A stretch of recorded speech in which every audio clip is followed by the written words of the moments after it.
তোমরা কেমন আছো? আজকে মিনি কিচেনে রান্না করব নিরামিষ একটা তরকারি, পালং শাক রান্না করব। তার জন্য এখানে নিয়েছি কিছুটা মটরশুঁটি, আর নিয়েছি পালং শাকটা সুন্দর করে কেটে ধুয়ে নিয়েছি, আর নিয়েছি কিছুটা কাঁচা লঙ্কা, আর নিয়েছি কিছুটা আলু। আজকে একটা নিরামিষ তরকারি রান্না করব।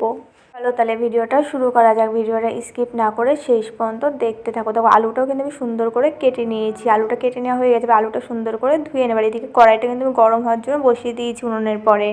কড়াইটা গরম হয়ে এলে কড়াইয়ের ভেতরে দিয়ে দিচ্ছি কিছুটা পরিমাণে সরষে তেল। কড়াইতে তেল দেওয়া হয়ে গেছে, এবার তেলটা কিছুক্ষণ ভালো করে গরম করে নিতে হবে।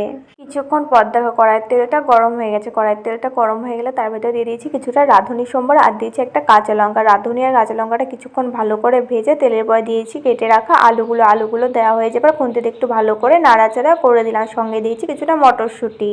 এবার কিছুক্ষণ মটরশুঁটির আলুটা ভালো করে ভেজে নিতে হবে। তার জন্য দিয়ে দিলাম পরিমাণ মতো লবণ, আর কিছুটা হলুদ গুঁড়ো। লবণ আর হলুদ গুঁড়ো দেওয়া হয়ে যাবে। আলু আর মটরশুঁটিটা এবার কিছুক্ষণ ভালো করে সময় নিয়ে ভেজে নেব। কিছুক্ষণ ধরে মটরশুঁটির আলুটা ভালো করে ভেজে নেওয়া হয়ে যাওয়ার পর তার মধ্যে দিয়ে দিলাম কেটে রাখা পালং শাকগুলো কড়াইতে দেওয়া হয়ে যাওয়ার পর খুন্তিতে একটু ভালো করে নাড়াচাড়া করে দিলাম। এবার এটা ঢেকে ঢেকে কিছুক্ষণ ভালো করে রান্না করে নিতে হবে। বন্ধুরা, তোমরা যদি এখন আমার চ্যানেলটি সাবস্ক্রাইব না করে থাকো অবশ্যই মনে করে আমার চ্যানেলটি সাবস্ক্রাইব করে দেওয়া। তোমাদেরকে যদি ভিডিওটা ভালো লাগে তাহলে ভিডিও একটা লাইক করে দেওয়ার, পাশে থাকা বেল আইকনটা অবশ্যই মনে করে প্রেস করে রেখো, যাতে করে আমার পরবর্তী ভিডিওর নোটিফিকেশন সবার আগে তোমার কাছে পৌঁছায়। দেখো পালং শাকটা কিন্তু ঢেকে ঢেকে আমি ভালো করে সেদ্ধ করে নিয়েছি। মাঝে মাঝে তখন খুন্তিতে একটু ভালো করে নাড়াচাড়া করছি। এটা এইভাবেই কিছুক্ষণ ভালো করে রান্না করে নিতে হবে।